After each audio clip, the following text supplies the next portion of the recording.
Hey, good morning, Eastern Oregon, and welcome to this October the 24th version of AM Live on EOA, your connection to Eastern Oregon.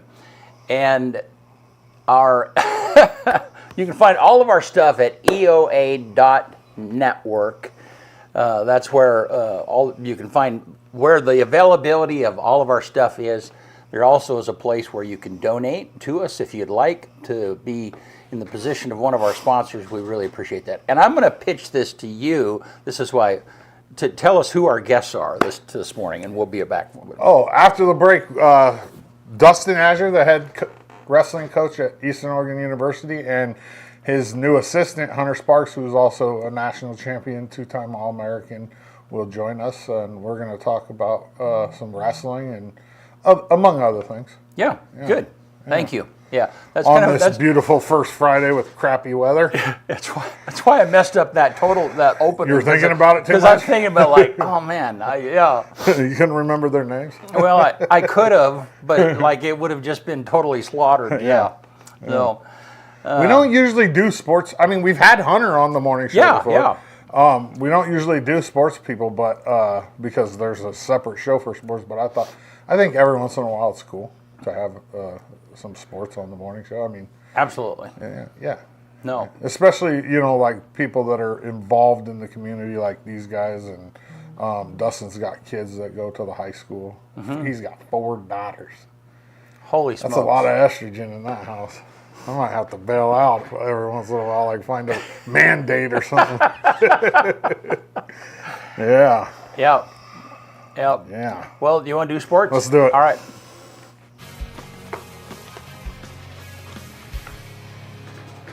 AM Sports Report brought to you by Buffalo Peak Golf Course. It's starting to get kind of cold and frosty in the morning, so make sure you call ahead if you want to go out and golf at Buffalo Peak, because they generally put a little delay on tee times when there's frost on the course. The phone number is 541-562-5527. Buffalo Peak Golf Course. Meet me at the Peak. On Tuesday night for senior night, the LeGrand volleyball team swept Ontario. They wrap up GOL play today in Pendleton at 6:30 p.m. So their last regular season game of the year is today. Both the boys and girls soccer teams at LHS celebrated senior night on Tuesday as well. They both won. The boys won 2-0. The girls won 7-0. Both teams wrap up their GOL schedule on the 29th in Pendleton. And they have both games on the schedule at 6 o'clock. I don't know that they play them both at the same time. They might. I don't know a lot about soccer fields in Pendleton. So according to the schedule, both games are at 6. LHS football hosts Crook County tomorrow night at 7 p.m. for homecoming. It's live streamed right here on the EOA network. Baker hosts Gladstone at 7 p.m. tomorrow night as well, which will be simultaneously live streamed on the EOA network. And to finish off the GOL schedule for this week, Pendleton heads to Ontario tomorrow night for a 7 p.m. kickoff. Football around the valley. Imbler hosts Adrian tonight. That's going to be a tough game for Imbler. That's at 6 o'clock tonight. Adrian is the Vale of 2A. And Vale is the powerhouse. And Vale could probably win a state championship in 4A, to be honest with you.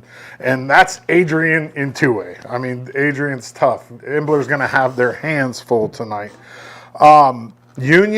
Elgin hosts Union tomorrow night at 7 p.m. And then Powder Valley has a bye this week. Okay, so let's go with this one now. Congratulations to Kiana Mack. We talked about it on Tuesday. She was the CCC Defender of the Week. She was also named the National Defender of the Week. She had 18 blocks over the weekend with 10 of them and 9 kills coming against number 9 Corbin. That's big time right there. You go against the top 10 team and 10 blocks. Man, wow. She currently averages the second most blocks in the NAIA per set, which is huge. I mean, she's been solid. She was same thing last year. Just She's tall. She dominates the middle. She leads the Cascade Collegiate Conference with 120 blocks this season. And then also, congratulations to EOU men's cross country's Dustyn Ash. He finished 10th out of 100 runners at the Linfield George Oja Invite on Saturday. He was the number 1 NAIA runner in that race. He ran the 8K in 24 minutes and 38 seconds, and he helped the Mounties to a 3rd place finish, which is pretty good at a race with 100 racers. EOU athletics schedule for the weekend. On Friday, men's and women's cross country are at the Sasquatch Open in Spokane. Women's soccer plays Corbin in Salem at 12, and then the men play Corbin in Salem at 2:30. Volleyball goes to Olympia to take on Evergreen State at 6 p.m. And then on Saturday, softball has a fall double dip versus Walla Walla starting at 9:30 a.m. at Peggy Anderson Memorial Field. Women's soccer plays Bushnell in Eugene at noon, and then the men play Bushnell in Eugene at 2:30. EOU baseball hosts TVCC for a fall ball game at 1 o'clock, and then EOU football has Simpson at 1 p.m. at Community Stadium. The Simpson team went viral last week for all the wrong reasons. They lost to fellow Frontier Conference team Montana Tech 96-0. Oh, man. That's bad. I mean, you feel bad for both coaches there because, like, 96-0. Like, right. You score 43 points in the first quarter. You can't tell your guys to just stop playing. I wouldn't know what to do, honestly. I really wouldn't. Volleyball plays Northwest in Kirkland at 4 p.m., and you'll be able to get a look at the EOU men's basketball team as they are in action with a scrimmage versus the Seattle Mountaineers. So it'll be Mountaineers versus Mountaineers, a semi-pro team at 6 o'clock on Saturday at Quinn. And then the weekend wraps up with EOU men's basketball heading to Cheney, Washington to play Eastern Washington at 2 p.m. on Sunday. For more information, you can go to EOU Athletics. You can just Google it. It's really easy to find. AM Sports Report brought to you by Buffalo Peak. Meet me at the Peak. All right. Yeah, 96-0 BC. That's come on, man. Wow. Yeah, you know what And there was literally like big time Sports Center, like, hey, this NAIA team beat this other team 96-0. I mean, it was all over my feed. No, and that Baker game last Friday, was 40. I mean, at the half, it was 41-0. 41-0. Yeah. And Baker lost all their players, though. Right. I mean, but the point is when you see a big deficit like that, it's like you just. What do you do? I mean, you just put the cheerleaders in the pads in the second half. I don't know. Call the JV guy. No. The running clock is probably as good of a solution as you can get.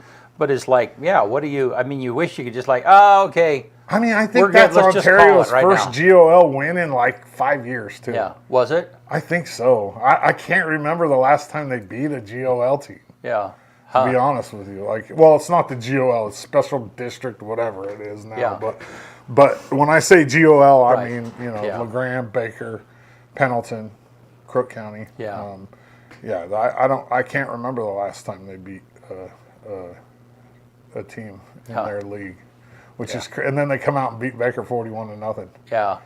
No, and you felt sad for during halftime I went down and used the restroom, and all of the Baker fans are just like. Was that their homecoming? Or is that tomorrow night? That was their homecoming. Yes. Ouch. Yeah.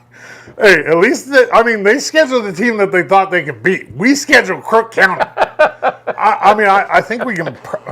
We might give Crook County a run, but Crook County is arguably the best team in 4A right now. I mean, they've beat some good teams, including Pendleton last week, and I mean, we should have had homecoming last week, but we didn't know that Burns game was going to be at home. So yeah, I don't know. So it is homecoming week for the Tigers as well. I think I said that earlier. Yeah, you did. Yeah, exciting. All right. Well, hey, let's look outside. Yeah. It's like one of those fall mornings without snow yet. So thank God. All the trees are about midway turning, and yeah, so.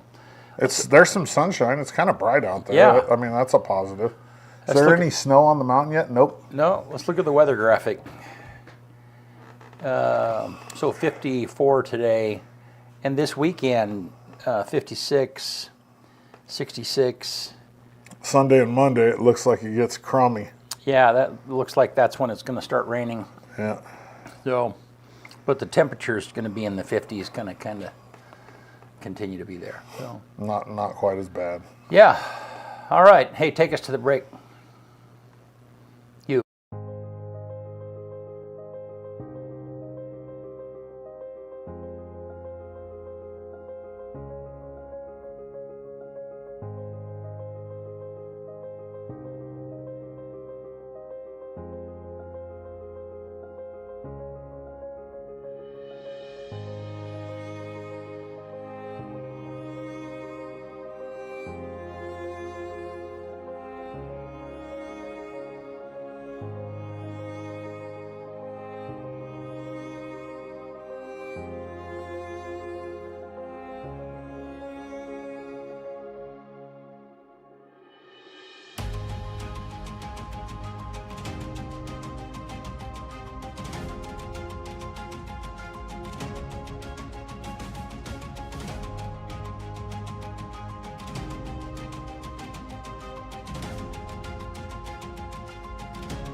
Cool.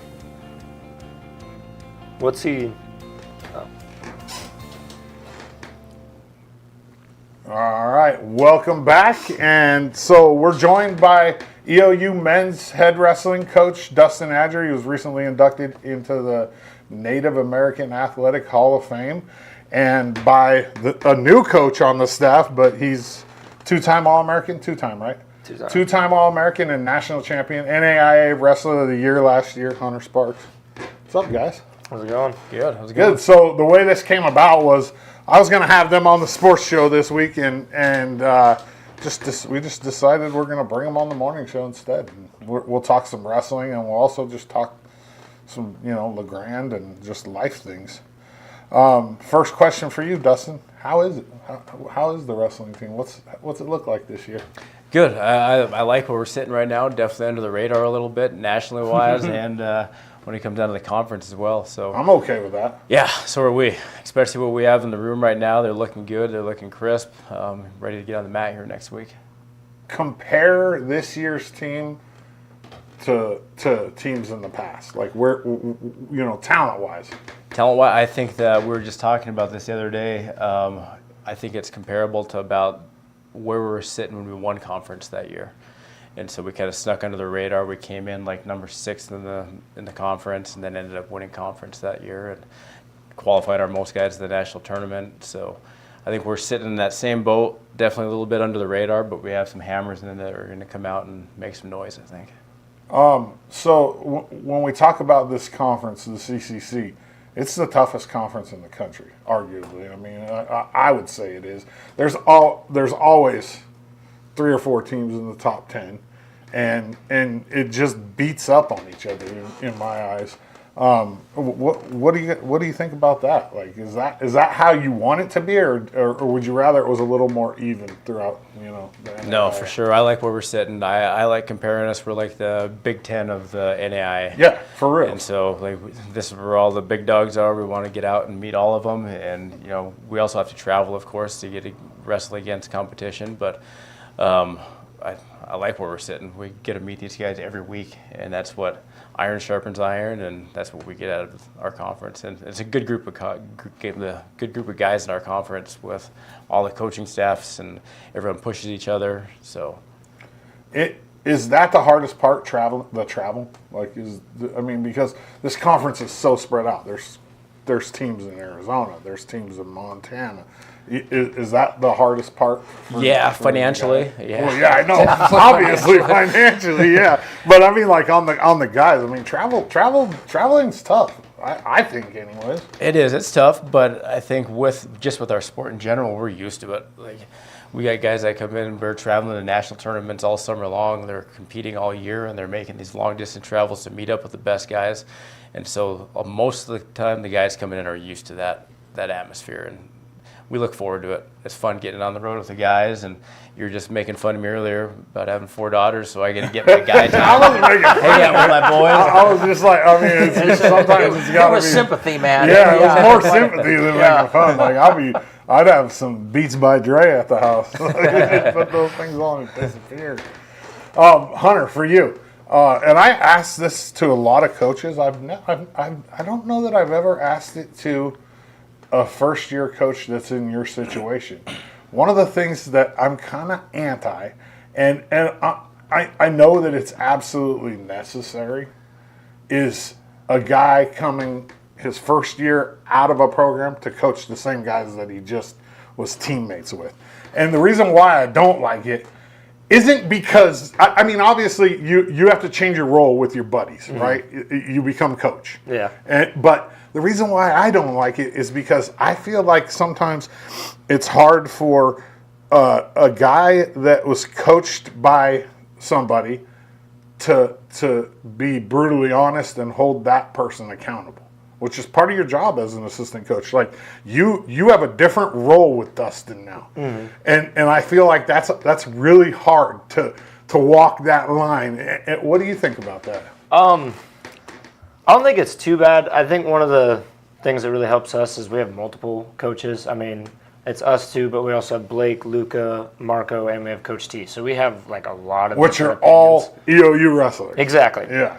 I think one of the reasons we stuck around here, though, is that we believe in everything that we do. For the majority of the time, I feel like we're always on the same page anyway. So it's really easy to spitball ideas and be like, hey, maybe we should do this instead. And it's not really a point where there'd be like any arguments or anything. We're usually everybody's pretty open to new stuff, and all we're focused on is just making sure that everybody gets better. As far as being a teammate and now a coach, it's a little weird at the start. Like you said, I've traveled with these guys, and I've lived with some of them, but best friends with some of them, I'm sure. And that's a little tough. But like one of the things I told them was like, yeah, I'm a coach now, but like it's really no different. The only difference is I'm not competing with them. But I would like to say that I feel like I still had the same amount of leadership last year of just kind of pushing the tempo in the room, just kind of being vocal. But like I tell them, like I'm Coach Sparks, but I don't want that, like, oh, I'm a coach now, you got to treat me with disrespect. Like, I'm still their friend. Like, that's at the end of the day, I just want to get them better. So I'm going to be, I'm going to give them criticism, and I'm going to work with them, but I'm going to do it in a manner to where I'm not trying to be overpowering and be some big tough guy now because I'm in the coaching role. I just hope, and I hope they all see this as like, I'm hard on them, but I still want them to see where I'm coming from, and I want them to have the same success that I was able to, and other people from EOU have had, and that's just with pushing them, but with constructive criticism. So get on them, but still having that level of praise. Like, we still did really good today. Like, we're getting there. It takes time. Like, and I tell them all the time, like, you don't have to call me coach. Like, just call me Hunter. Like, I was your teammate. Like I don't want to step away from that, if that makes sense. It does. I feel like.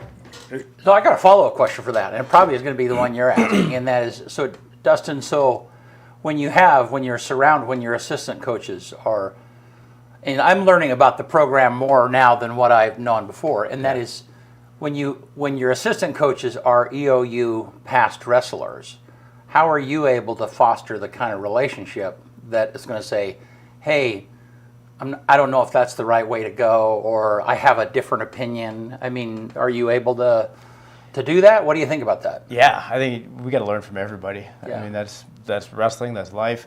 We just got to be in there and just be brutal honest with each other and let each other know where our faults are, what we need to work on, how we can get better as a team, because ultimately that's what we're trying to do, is continue to get better every year, every day. Yeah. And so we have a lot of coaches meetings, and we'll sit down, we'll talk.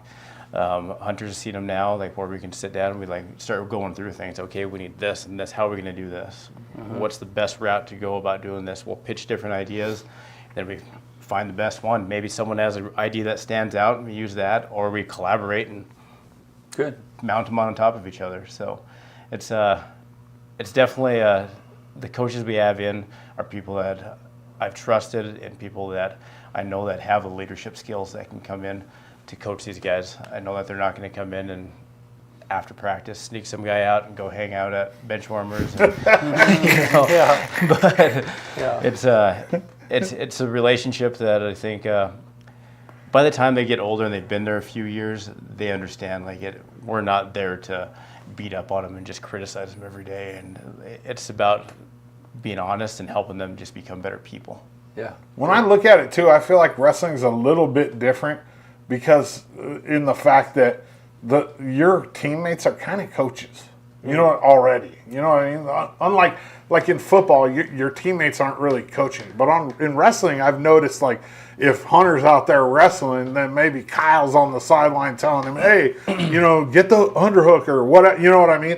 And so in that sense, it's different. Like, but the common answer that I get from a lot of the coaches is it's a money thing too.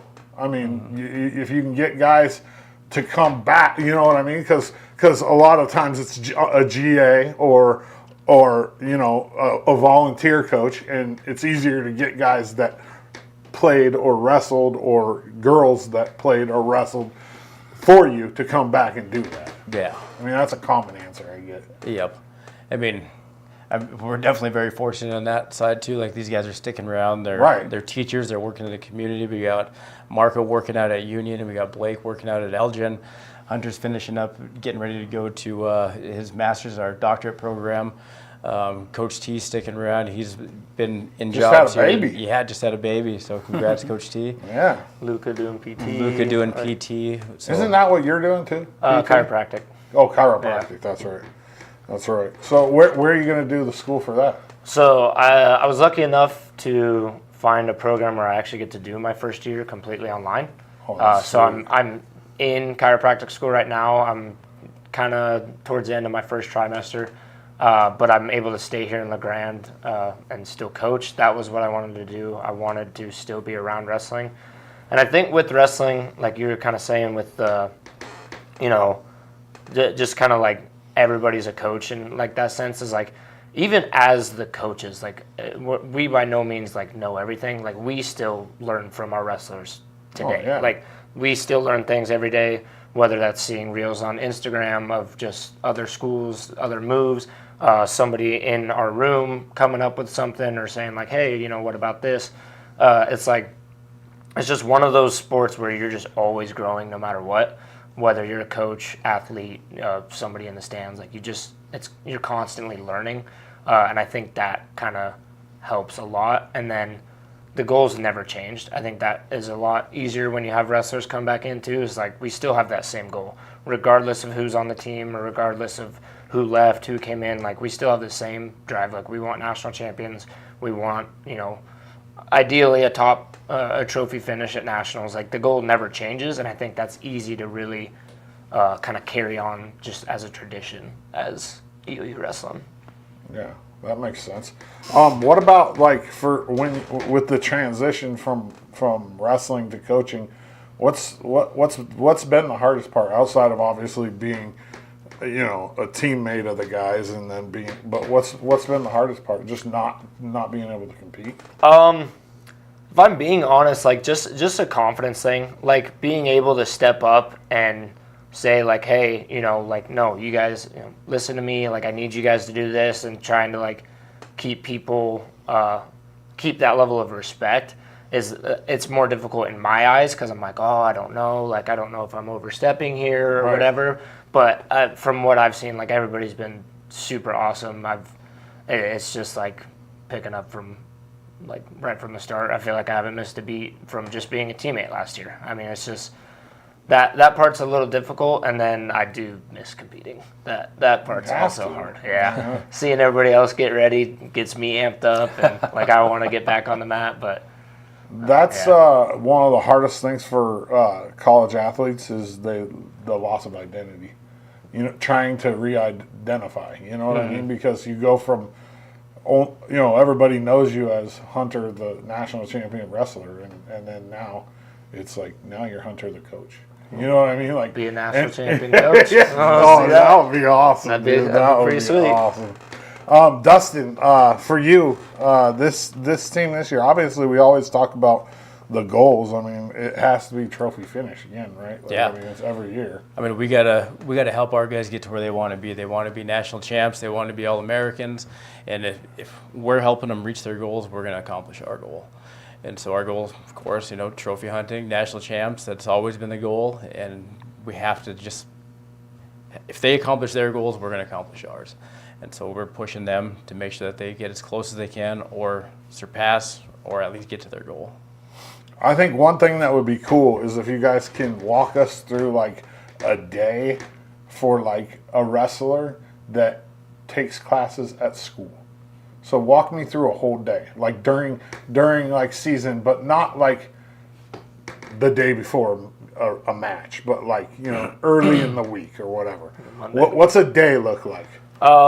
So 3 times a week. So like say a Monday. So usually guys will probably be waking up at about 4:45ish. We lift. Our lift starts at 5:30 in the morning. So you guys get the weight room at 5:30. Yep. Set. First one's in the weight room. We have a 10-minute rule though, so even though our lift starts at 5:30, 5:20 they got to be there starting their warm up. Lift is usually anywhere from 45 minutes to an hour. Most of the guys have a couple of an hour or two in there. If they have 8 a.m. classes, then you're off to school. Obviously, it depends on your class schedule, but then you basically get your classes done throughout the day. Depending on your weight too, you might have to go get an extra run in, get, you know, Cut a little pounds off. get some weight off. Certain days, then we'll have our individual drills. So anywhere from 10 a.m. to about 2 p.m. There's a slot in there where they can sign up. They come in, work on their own individual stuff. So they'll bring a partner in. They'll grab one of the coaches, go in the mat room for about an hour, just working on whatever it is that they need. Then they'll get a little break, or maybe have class again. And then usually about 3 to 3:30 is when our afternoon practice starts, which is like a wrestling practice, which is usually about 2 hours long, which can range from anywhere to just a technique day of just drilling to super hard drilling, or like yesterday, just a straight come in. It's an hour and a half of live wrestling, and then your practice is done, which gives you time to usually go in and get therapy, go see the trainers, get ice baths, do whatever you need. Again, go run, do some other stuff if you need to. And then hopefully in bed about 8, 9 o'clock, ready to do it again in the morning. Every day.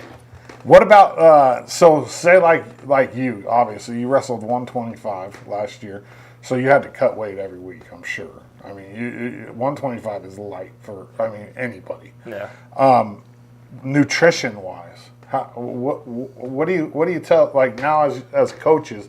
What are you telling your guys that are having to cut weight? How do you keep everything okay inside their body? You know what I mean? Yeah. The biggest part's your hydration. Like 100%. as much water as you can. When I was cutting, I would try to drink I never was able to, but I try to get a gallon of water a day. Like just push a lot of water. It helps you sweat a lot more, and it just kind of keeps. I mean, water is essential to the body. Helps all your bodily functions work anyway.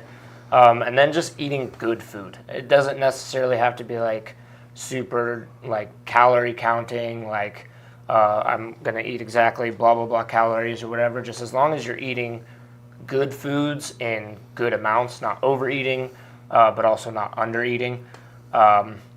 You're going to lose weight regardless. We work out a lot. We're always sweating. And then I think the biggest thing is just not to panic. That's a lot of guys start getting a little worked up over their weight. They start stressing out about like, oh, I got weigh-ins coming in. Like, just trust the process.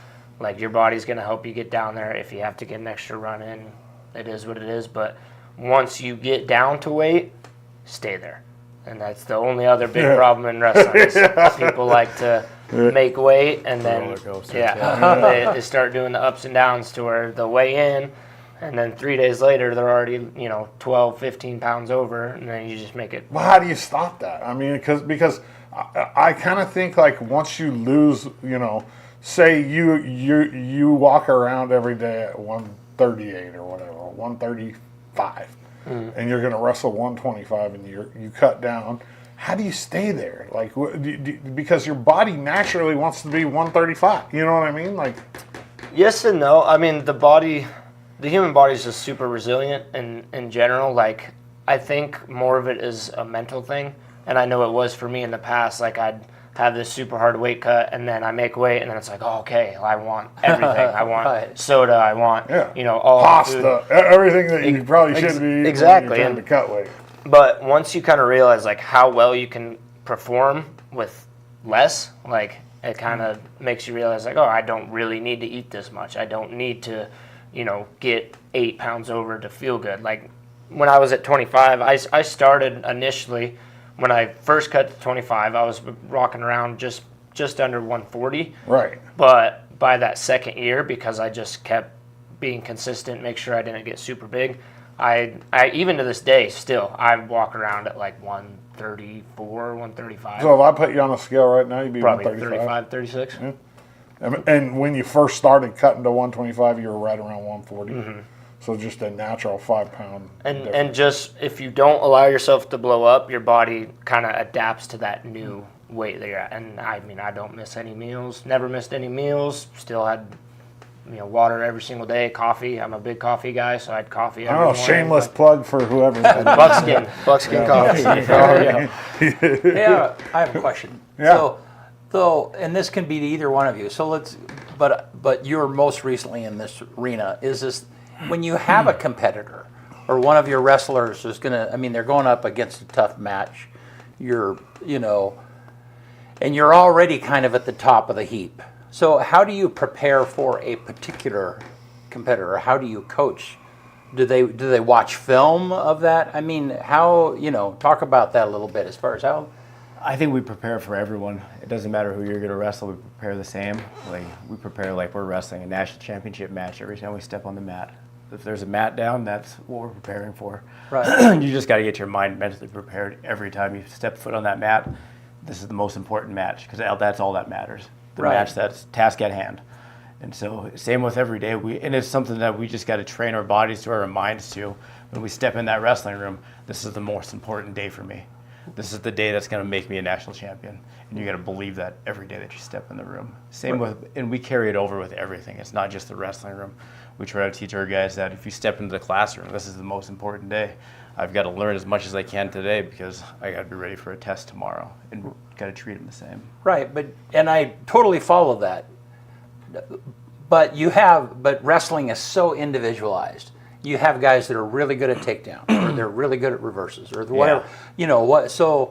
So do you prepare for that? I mean, how do you prepare for that? How do you as a wrestler? Yeah. Again, they do watch film. I mean, we've had conversations about watching film. And so, are you talking about preparing for a specific person? Correct. Right. Like a lot of the guys don't watch much film. Like they'll watch it, but it's mostly of themselves and like where they're having success or where they're making mistakes at. And as coaches, we'll watch the other guys and watch for little tendencies, like what are they starting with? Are they tying up here? What's their lead foot? What's their main go-to shot? What's their first move off bottom? What's their first move off top? Like those little hints that we can start preparing them for. Okay, they're So you mean, so as a coach, you might watch the guy they're going to wrestle. Yeah. To give the, okay. Yep, and then we'll give them a little insight. Okay, like Hunter hated watching film of the people that he's going to wrestle. Sure, yeah, that would be. And so yeah. we would watch and we would just like, okay, this guy, he's going to try to slow you down. He's just going to try to get control ties and hold on to you. We can't let him get a hold of anything. We just got to slap things away, look for our shots, get him moving up and down. All right. Or just like, I'm on bottom, like, hey, this guy likes to leg ride. Just like be ready for that. Don't let the legs in. Like, just small stuff like that. But I mean, like he's kind of saying, like, I never liked watching film of the other guys, and I think again, it comes with that kind of mindset thing he's talking about. Is like, if I'm worried about what this other guy's gonna do, I'm not worried about my offense. Right. You just got to go out with the confidence that you have done all the things to prepare.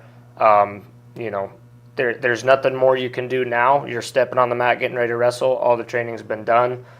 Just go out and do what you know how to do. One of my mottos is just have fun and score points. Mm-hmm. And that's, if you have that mindset of just going out and trying to score as many points as you can, majority of the time it's going to work out in your favor. If we're worried about this guy's going to shoot to this leg, like I got to defend that, then you're thinking about this guy's offense instead of thinking about your own offense. And so just more of having trust and believing in yourself that no matter who steps out in front of you, you're just going to go wrestle to the best of your ability, and just whatever happens. But as a wrestler, there probably have been times when you have a go-to move, it's been successful for you, and you'll be wrestling an opponent, and it'd be like, oh, he was prepared for that. Yeah. It happens a lot, especially last year. It happened a lot. I won't lie, like I got frustrated sometimes because that would be the case. Sometimes guys would just kind of, play defensive to where I'm not.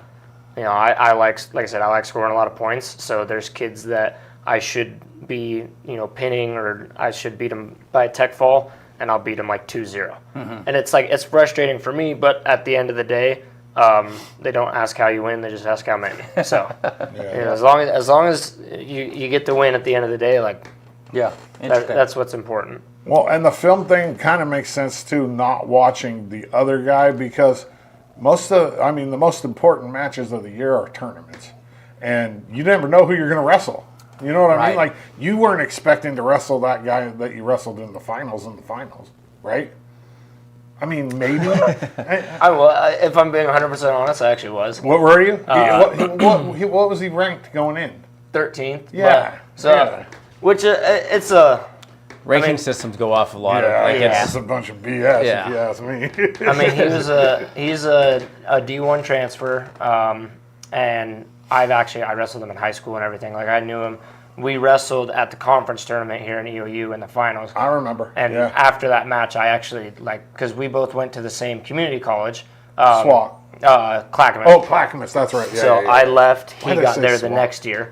He's the Menlo kid, right? Yeah. But I told him after that match, I was like, it's going to be you and me. Like, I strongly believed it. I thought he was the next best wrestler at that weight, and it ended up working out that way. Right? But generally speaking, you're going into a tournament, you don't know who you're going to wrestle. Like, especially like opens.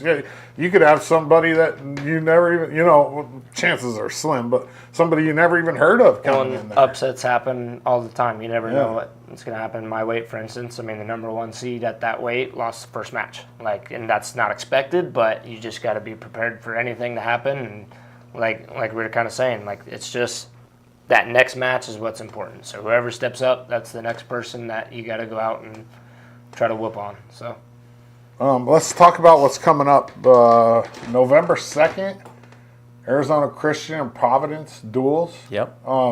So are those conference duels? They are.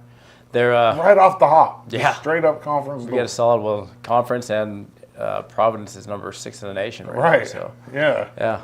And so we're is that normal? 2 duels in a day like that? Yeah. Pretty normal? It is. Yeah. I mean, especially now with the limited amount of weigh-ins that you get per year, and it gets us more competition out of the gate, and that's what we want. I mean, we're preparing for the end. This is just getting out there and seeing where we're at, really. So with the duels on Saturday, that means isn't there a rule like with weight allowances because you're wrestling 2 days in a row? Yeah, so we'll get an How's extra that work? pound. Explain that to the. Yeah, so each consecutive day that you compete, you'll get an extra pound. And so we'll compete Saturday. We'll make scratch weight, and then Sunday we get 1 extra pound. And that's everybody that wrestles. That's right? yep. Whoever's in the tournament, if they didn't duel, it doesn't matter. There's already a team that wrestled that night, so everyone gets. Why do they do next that? Day. Do you have a firm answer on that, or?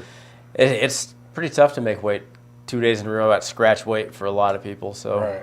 they get some of that a little bit so they can get a little bit of nutrition in their body and get ready to go again. I mean, after their matches, they're throwing stuff on to start sweating, getting their weight back down, and just get things under control again. Yeah, because for the people that don't know wrestling that well, you cut down to weight, and once you weigh in, then you rehydrate, which means you gain probably what? How much would you gain? Would you say right after after you weigh in, you're eating maybe like some fruit, drinking a lot of water, maybe a liquid IV or whatever.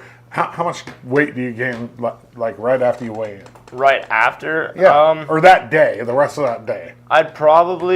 I'd say throughout the day, I'd probably put about 3 to 4 pounds into my body, but then while you're wrestling and warming up, it kind of naturally comes off again too. But yeah, I mean, 3 or 4 bottles of water, and nutrition's like super important. So sandwiches, lots of fruit, protein bars, granola bars, like whatever it is. Like whenever you feel like you need it, get that, put fuel in your system. But yeah, usually probably for me 3 to 4. I'm a lighter guy, but I know some of the bigger guys it's 6 to 7. Yeah, like, 7, 8 pounds, right? Yeah. So it's a safety thing too, right? Yeah. I mean, you don't want guys to weigh in, put on weight, and then have to cut it right back off to weigh in the next day. Yeah. But even though they do, I mean, it's still only a pound. They do, but a lot of our guys, at least Kyle, for example. Kyle probably in a match probably loses about 5 pounds in a match just from going He's out there that 7 minutes. He sweats a lot, dude. But that's part of the hydration piece that you have to have hydration. You have to drink that water. And you got to pound those liquids just to get you ready to go. And your body responds. It gets like Hunter was saying, it gets used to wrestling at a calorie deficit and just you feel good. You find a way to feel good with it. Let's kind of switch subjects. Talk about the Native American Hall of Fame induction. I want to hear a little bit about that. I haven't heard. I mean, I read the article, but I haven't talked to you about it. I first heard about it this summer. I was at a wrestling camp. Actually, I was at a wrestling camp, pretty ironically, in Poplar. I was back at my hometown doing a wrestling camp there, and the last day I got a call from Don Wetzel's his name. He called me up and told me that I was going to be inducted, and yeah, just great honor. I mean, it's Where is it? Where is the it's Native going to be held American athletic? in Helena.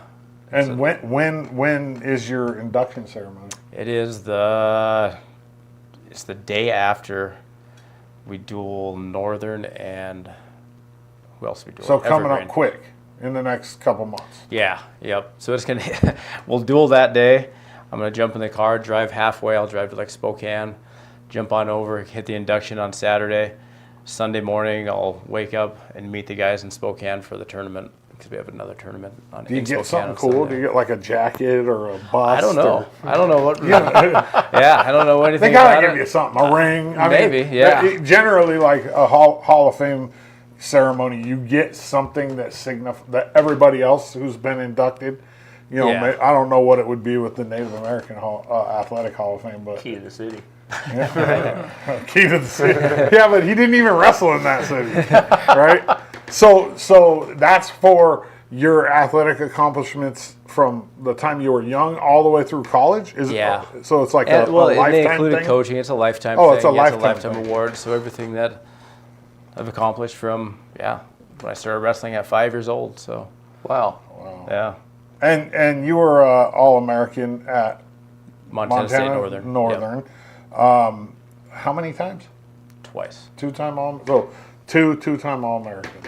And Freshman now, and senior year. And now we wrestle against Montana State Northern. They're in our conference. Yeah. Like they're in the CCC when it comes to wrestling. Yeah. Is that weird going back, like to your old stomping grounds? And It definitely puts a little bit more of a hype to it for me. I Yeah. get excited about it. I Should. like getting back and beating them. So So another question: will they put you in the Montana State Northern Hall of Fame? to be determined. Who knows? Yeah. I don't know. You've been out for 10 years. Yeah, well, I just said how our team got inducted. I went back. When was that? About a month ago or so. ago, yeah. Yeah, and so class of 2002. I almost said 22. 2002. But 2002, yeah, we got inducted to the Montana State Hall of Fame Did for that athletics. Did that team win a national championship? Yeah. Yep. Wow. Yep. So you were part of a national championship team. Yeah. Wow, that's pretty cool. Now you just need to win one as a coach. Right. I mean, that's the goal every year, right? Yeah. What about you, Hunter? Like when you obviously you're gonna have to go somewhere else to finish chiropractor school. Where do you want to end up coaching? Like, what do you want to do?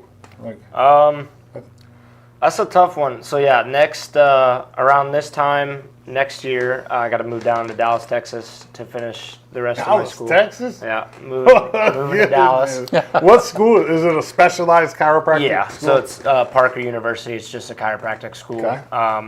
So I'll move down there. We'll be there for probably 2-3 years, depending on just kind of how things work out. I'll finish school. My fiance will probably. I'm not sure what she'll do. She's doing her undergrad right now. She wants to go to dental school, so she might stay in Texas, and we might stay in Texas for dental school. Eventually, we want to probably move back to Oregon, or at least the Northwest area. The coaching aspect is difficult. That all kind of just I decide. Kind of depends on what I want to do. I would love to be a head coach at a college. I really want to coach college. That's what I like to do. I think it's a lot more. I don't know how to say it. A lot more leniency on me, I guess. I think the nicer part of it is it's just you and the athletes. Like that's it, and so you can be as hard on them as you want without having to worry about as much stuff. But you do know that in the NAIA, these guys aren't just coaches, right? Like they do the paperwork and all this BS and driving the vans. Yeah. And, like, no, not for me. I don't want to be your coach and your dad and fill out all your paperwork and do the rating. That's just something that I wouldn't be able to handle. Like, I love coaching. Don't get me wrong. Like, I love coaching like kids that are. I call them the kids that are at the breaking point. So like. Generally, it's like right around 7th or 8th grade because that's when you decide whether you really like a sport or not, in my eyes. Yeah. And so I really love that, but I do not like parents. I don't like paperwork. You know what I mean? So it's just like it's one of those, and in the NAIA level, there's a lot of stuff that coaches like D1 don't have to do. They have like 18 people that do it for them. Yeah. You know what I mean? So that the NAIA level is tough, dude. Like. It's underpaid for what you do too, for sure. Dustyn knows that. I mean, it's just being real, right? I mean, you don't see D1 coaches driving a Sprinter van full of smelly wrestlers to Havre, Montana. You know what I mean? Yeah, right. I mean, you know, Dustyn. Yeah. You don't even have to say anything. It's like. All the coaches at that level, there's like just this expectation and almost the responsibility and the parenting part is all levels, right, of college. When you got a freshman coming in, you're replacing mom and dad kind of when you're the coach. So there's that pressure too. It's like maybe the guys that are a little bit older, you have a guy that's married, he's kind of settled down or whatever, or that's been in the program for a few years, that's different. But these guys that are coming fresh as, freshmen in college, like 18 years old, sometimes 17, a lot of them don't even know how to make a box of macaroni and cheese. You know what I mean? Like, it's crazy. Yeah. It's kind of fun, though, too, because you get to see those guys grow and kind of start to mature. And I think that's just the nice thing about I mean, I'm sure all teams, but our team specifically, is we just have those role models that are older and that have been through it. Everybody's done a freshman year. I mean, it doesn't matter who you are. Freshman year is always going to be tough, but more often than not, everybody usually kind of figures it out pretty quick. So it's not too bad to have to deal with. And if it does become a problem, then obviously that's a conversation we'll have. But everybody, for the most part, figures it out. And that's part of coaching. I mean, that's in leadership, getting your guys to that next level each year. They're developing a little bit more and becoming that leader that's helping the freshmen, bringing them along. Like everyone has little mentors that they're following and learning from. Yeah. And so it's definitely something that you have to build. It wasn't here the first couple of years, and so you just have to start slowly building into it. It's a process, just like anything else. What's the hardest? What's the part of your job that you like the least? Paperwork. Yeah, paper for sure. Yeah. Because there's a lot of it. Yeah, just staying on top of yourself, bringing in, taking the receipts in. I mean, you're using your credit card a lot, so you got to keep track of all that stuff. Yeah. And I got stuff scattered all over the place, and so I'm scooping things up here and here. I'm not good at that either. I ain't gonna lie. But I think it's a little bit of everything. It's like you're owning your own company, really. You're the CEO of the wrestling program, and we got to be able to make sure everything's managed the way we want it managed. You know, we got guys doing different things, whether it be our coaches or our wrestlers. They all have a role that they play. It's not just me. I'm in the shadows pretty much now that we have as much coaches that we have on board. So it's awesome to be able to build it to where I can sit back and we talk about things. Okay, this is what we're going to do in practice. This is this and this is this. This is your job, my job, his job. Your first year, or maybe your second year, was there just you and one coach, right? The first couple of years. First couple of years, Yep. So who was the first coach? Ty Vincent. I was the first coach, and Ty Vincent was my assistant. Yeah. Yep. And then Coach T came. No, Mar was before T, right? Dino, actually. Oh, Dino jumped in to help out. Him. Yep. Yeah. And so now you have what? 5 coaches? Yeah. 5 coaches, and then 6. Well, you were coaching men's and women's when it first started, right? Yep, for the first 3 years. For the first, So now we have a head women's coach, and he's got a couple of assistant coaches as well. Yep. It's just growing, man. It's crazy. It's good. Yeah, it's definitely. Good. Well, and it takes a while for the culture to get going. You know, I sang in a long-term choir program when I was in college. You know, but the guy had done it for 20 years, which is so. But after a while, then you just when you start into that program, you have all of those other members that help you acclimate to the. I mean, the coach doesn't even have to say anything because all of the other members are kind of, and I know that wrestling is that same way. You know, yeah, you're attracting the same kind of people. They already know the rules because the other players have kind of said, "Yeah, you got to show up 10 minutes early." Yeah. You know, I mean, you figure that out. So it is nice. I think that's a big role in our recruiting too. I think it's a reason we get a lot of guys is just that brotherhood that we have on this team, and you know, our upperclassmen are taking that role and helping these younger guys, you know, figure things out without us having to really direct them and tell them you have to do this, this, this, and this. They already kind of step into that role, and I mean, really, I don't think we very rarely have any issues with anybody on the team. Like everybody usually meshes together pretty well, and I think that's a big reason we're growing. It's just, I mean, you have people to wrestle for now. Like when you step on that mat, it's not just about you now. You know, you have all your teammates that you care about and that care about you, and everybody wants to see each other succeed. And I think that just kind of, that's really what our program has started to kind of like resemble, is just having that like aspect. Everybody says it, but like that family aspect. And I think it plays a big role in our success with competing and recruiting and whatever that may be. That's why I'm so happy my son is doing college athletics, because people his age don't understand. Like, I feel like there's not like this.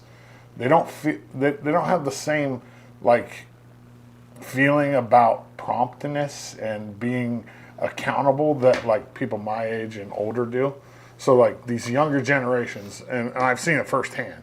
It's like, oh, if the meeting's at 11, I'll walk in at 11:02 and everything's fine, or whatever. And athletics, especially at the college level, most programs, there's a different level of accountability. You know what I mean? Like, hey, we're showing up. Like my baseball coach in college was like, you have your cleats on and you're ready to rock 10 minutes early. You know what I mean? If we practice at 3:30, that doesn't mean walk on the field at 3:30. That means you're ready to go at 3:20. And that's probably the thing that I'm the most grateful that my kid is doing college athletics, because he's going to continue to learn. It's kind of been instilled in high school with the programs that he's been involved with. And then wrestling in particular, it's just a different, it's different. It breeds different people. It really does. I don't know how to explain it. Dustyn, explain it. You got to explain it. It does. I mean, they're just different people. It's just you out there. That's why. I mean, the spotlight's on you. Everyone gets to see your mistakes, your glory. Everyone gets to see everything that you do. They see it. You're just exposed. And so if you have pride for yourself and you're doing all the right things, like, the good things show. Yeah. It's gonna come out in the end. And so I think every day when you step wherever you're going, just waking up, stepping to the weights, to the class, to practice, like, you have to hold yourself accountable and not have the distractions around you when you step on that mat. Because if you're thinking of, I got a test later, I got 3 girlfriends I got to juggle around. That's so much stuff on your mind before you step on the mat, and you just need to be thinking, okay, it's just me and him. I got to go out there and wrestle my best. And so that's a big part of it, I think, is having these guys understand that accountability, like, take actions, take accountability for your actions, no matter what it is. Well, and in the employment world, we see, I mean, there's just this huge problem of people not showing up on time. Or, I mean, I'm really fortunate to have the people that we have working for us. But you hear that in restaurants. You hear that with employers all the time. Oh, it's like, I didn't even know what soft skills was until soft skills were missing from people. But I mean, it's the ability to show up and be accountable for your actions and to communicate. And I mean, all of those things that as an adult are super essential, sometimes they're just missing out of kids. Yeah. And I think that's my favorite part about coaching, I think, is that I get myself surrounded by people that are motivated and holding themselves accountable every day. Right. And if they're not, it shows. Well, that forces you to do the same thing. Yeah, yep. And so because you can't lead if you're not doing it, right? Well, and I've been a part of groups where they were taking it way more seriously than what I was. I jumped back into theater a few years ago, and the people that I jumped into theater with, they were way more serious than what I was. And so then, just to adapt to the culture, I had to be more serious, And so those kinds of things pull marginal people in. That's called iron sharpens iron. Right. That's where that term comes from. Like there's that level of accountability and work ethic, and if it's iron sharpens iron. And we tell the guys, just be grateful every day, because once you leave here, like, it's rare that you're going to be able to find that again. Yeah. That's absolutely true. So we'll end it with this. Do you ever worry about some of your guys when they leave? Because there is mental health involved with it all, and like we were talking about earlier, the identity. A lot of people they've identified as a wrestler their whole life, right? That's all they've known. And then once they're done with college, some of them might be able to wrestle a little bit more, but basically that's it. Most guys. Do you ever worry about some of your guys? Not the ones that have gone through the program completely. I feel like once they come in and they leave, they're ready to go and do what's next. And they understand that, again, the task at hand thing we talked about, it's next best thing now. What do I have to do now? Now I'm going to prepare myself for this next best thing, and I'm going to be the best at this that I want to be, whether I want to be a chiropractor, I want to be a coach, or I want to be a teacher. How can I be the best in that? What do I have to do? What's the work that I have to do? Who do I have to surround myself with? And they understand that, I think, after they come through. And the ones that don't, you know, even the ones that do, I still have communication with. Like, we talk. It's a big family thing. Like, I know that they call Hunter, they call me, they call other coaches, they call their teammates, like, just to talk through that kind of stuff. It's a lifelong thing. It's not just something that they're here for 4 or 5 years and then see ya. Yeah, you're not. You're done now. Right. Like Good. at the end of the day, too, like, I mean, it's a cliche saying, but like once you've wrestled, everything else in life is easy. Like that's a big saying that you see it on I kind of t-shirts feel like it's true. Well, and that's just it. I mean, like wrestling is a tough sport. We do some Probably the toughest. we do some very very difficult things, and if you can just have that mindset once you leave, is like just about anything that you do is probably not going to be harder than the stuff you did while you were in college. You can usually, I feel like most guys do pretty well, especially if you keep that just competitive nature. Like he's kind of saying, like whatever field you're in, the best. you just try to be the best that you can be. And I think that just kind of, it does translate to life. You learn a lot of life skills in wrestling. I mean, discipline, accountability, like all those things. And if you have that ability to just carry it over and treat life like like you're training for a national title, like more often than not, people succeed. Oh, I like it. Hey, I didn't know if you guys caught it earlier, but when Hunter was talking about his fiance, he just recently got engaged. Got Hey. engaged. Yeah, I knew. Friday. I already knew. Yeah. I got him on social media. I mean, I pretty much know like what's going on with these Yep. guys. Very I think I even commented, didn't I? Yeah. Yeah, I probably did. So when's the I date? usually do. Oh, it won't be for a while. Probably after we move back from Texas. Okay. We want all our family to be there, but just gonna enjoy it for a little bit. It's exciting, big step. So very excited though. Yeah, it's awesome. All right, well, we appreciate you guys coming in, man. EOU head wrestling coach Dustyn Azure and assistant coach Hunter Sparks. But it's so weird because I want to say, you know what I mean? Like, but no, now you're the assistant coach. You can say it You're if you assistant coach Hunter Sparks. Yeah, yeah. Yeah, I appreciate you. and that's guys, what's man. going on inside of you is like, oh man, I'm gonna. Yeah, I mean that identity thing is huge. You know. So well, thanks guys for being here. Yeah, thanks, Always, guys. thank you. Let me get us out of here real Yeah. fast. On this day, October 24th, 1836, the earliest American patent for a phosphorus friction match, which is like just a regular old match, by Dwight Phillips of Springfield, Massachusetts. 1836 is when he got a patent for matches.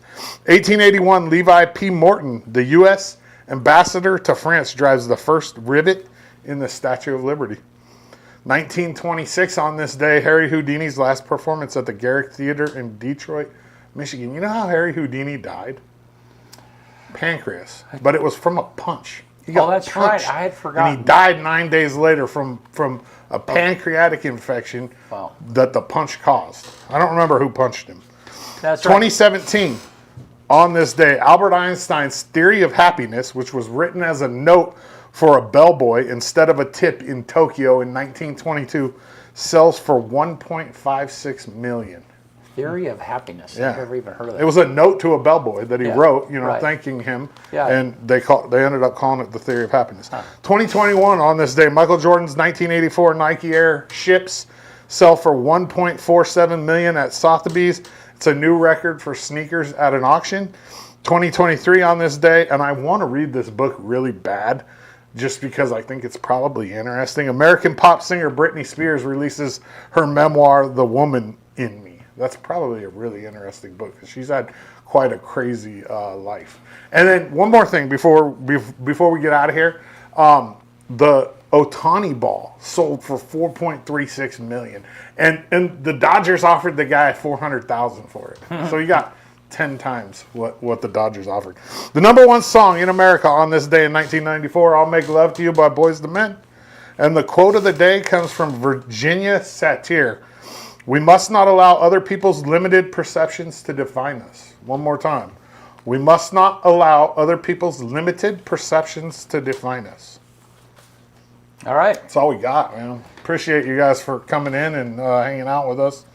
And we're we'll be tomorrow live night? tomorrow night. Yeah, I'll be on the call for the LeGrand Crook County game, and then we'll also have a live simultaneous stream of Baker and Jesse Taub will be the play-by-play there. who's Yeah. Baker's playing Gladstone. Yeah. The team that we've had troubles with in the past. Yeah. Yeah. Anyways, not us personally. I'm talking about them. No, Gladstone has been tough Yeah. in the past. It has. So, Yep. So yeah, we'll see you on Tuesday. yeah. All right.